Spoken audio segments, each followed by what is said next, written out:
The timing of Pakistan's decision to issue the orders implementing the restrictive sanctions could also be seen as a move to pressure the Taliban into a quick start to the intra-Afghan negotiations. Islamabad, Pakistan issued sweeping financial sanctions against Afghanistan's Taliban, just as the militant group is in the midst of US-led peace process in the neighboring country. The orders, which were made public late on Friday, identified dozens of individuals, including the Taliban's chief peace negotiator Abdul Ghani Baradar and several members of the Haqqani family, including Sirajuddin, the current head of the Haqqani network and deputy head of the Taliban. The list of sanctioned groups included others besides the Taliban and were in keeping with a 5-year-old United Nations resolution sanctioning the Afghan group and freezing their assets. The orders were issued as part of Pakistan's efforts to avoid being blacklisted by the Financial Action Task Force, FATF, which monitors money laundering and tracks terrorist groups' activities, according to security officials who spoke on condition of anonymity because they were not authorized to speak to the media. Last year the Paris-based group put Islamabad on a grey list. Until now only Iran and North Korea are blacklisted, which severely restricts a country's international borrowing capabilities. Pakistan is trying to get off the grey list, said the officials. There was no immediate response from the Taliban, but many of the group's leaders are known to own businesses and property in Pakistan. Many of Taliban leaders, including those heading the much-feared Haqqani network, have lived in Pakistan since the 1980s, when they were part of the Afghan Mujahideen and allies of the United States to end the 10-year invasion of Afghanistan by the former Soviet Union. It ended in February 1989.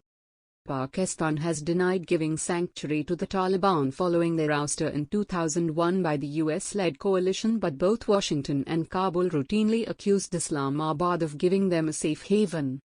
Still, it was Pakistan's relationship with the Taliban that Washington eventually sought to exploit to move its peace negotiations with the insurgent movement forward. America signed a peace deal with the Taliban on February 29. The deal is intended to end Washington's nearly 20 years of military engagement in Afghanistan, and has been touted as Afghanistan's best hope for a peace after more than 4 decades of war.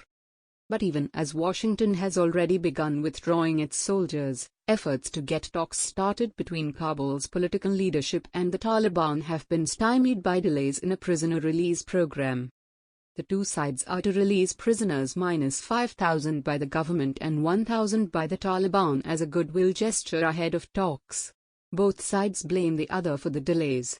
The timing of Pakistan's decision to issue the orders implementing the restrictive sanctions could also be seen as a move to pressure the Taliban into a quick start to the intra-Afghan negotiations.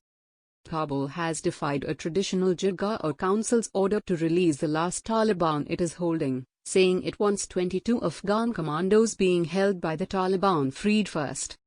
As well as the Taliban, the orders also target Al-Qaeda and the Islamic State affiliate, which has carried out deadly attacks in both Pakistan and Afghanistan. They also take aim at outlawed Pakistani groups like Tehreek-e-Taliban Pakistan, TTP, thousands of whom are believed by the UN to be hiding in remote regions of Afghanistan.